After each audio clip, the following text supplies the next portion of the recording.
Қаралы хабар. Ассалаумағалейкум, армағазақ арнамызға қош келдіңіз. Қазақстандағы ең соңғы жаңалықтарды алғашқылар қатарында білгіңіз келсе, арна төмендегі бір ғана лайк және подписать етемелерін баса кетуді ұмытпаң.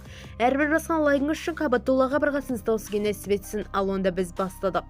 Мемлекет басшысы Түркия Республикасының президентіне көңіл айту жедел хатын жолдады. Қасым-Жомарт Тоқаев жедел хатты Болу провинциясында орналасқан Карталкая тау шағарындағы орналасқан болған өрт салдарынан көптеген адамдар қаза тапқаны туралы суық хабарды терең күйзеліспен қабылдағанын жеткізді.